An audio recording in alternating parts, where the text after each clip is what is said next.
ঢাকাকে বাসযোগ্য করতে এখনই সচেতন হওয়ার তাগিদ দিয়ে প্রধানমন্ত্রী তারেক রহমান বলেন, শিশুর জন্মের সাথে সাথে অন্তত একটি গাছের চারা রোপণ জরুরি। রাজধানীতে বৃক্ষরোপণ ও বৃক্ষ মেলার উদ্বোধন অনুষ্ঠানে ইকোসিস্টেম ঠিক রাখার আহ্বান জানিয়ে সরকার প্রধান বলেন, দেশকে সকল প্রাণ আর প্রাণীর বাসযোগ্য হিসেবে গড়ে তুলতে হবে।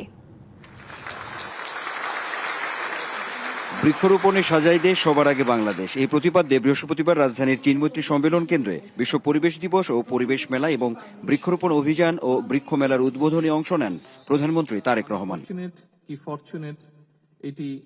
বক্তব্যের শুরুতে বসবাসের অযোগ্য হিসেবে ঢাকার অবস্থান নিয়ে প্রকাশিত খবর তুলে ধরেন সরকার প্রধান। এ নিয়ে কিছুটা উদ্বেগ প্রকাশ করে পরিবেশ নিয়ে সবাইকে সচেতন হওয়ার আহ্বান জানান প্রধানমন্ত্রী। বিশ্বে বসবাসের অযোগ্য শহরের তালিকায় তৃতীয় স্থানে বাংলাদেশের রাজধানী ঢাকা। আজকে আমরা এখানে পরিবেশ নিয়ে কথা বলতে এসেছি। আমার মনে হয় এই বিষয়টি নিয়ে আমাদের সকলের সিরিয়াসলি না, ভেরি ভেরি সিরিয়াসলি বোধহয় চিন্তা করার সময় চলে এসেছে।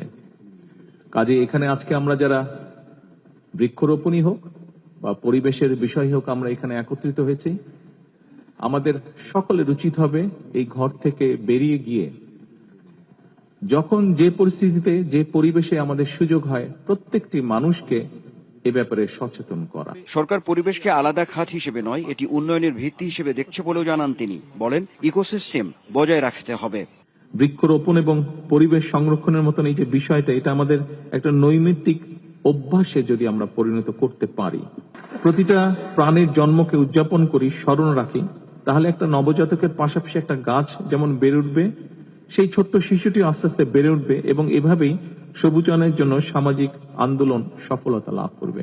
মজুক বিরাট কারবার, জিতে নাও ফ্যামিলি কার, স্পোর্টস বাইক ছাড়াও লক্ষ লক্ষ নিশ্চিত গিফট। পরিবেশ সুরক্ষায় প্লাস্টিক বর্জ্য কমিয়ে আনতে সরকারের বিভিন্ন উদ্যোগের কথা জানান প্রধানমন্ত্রী।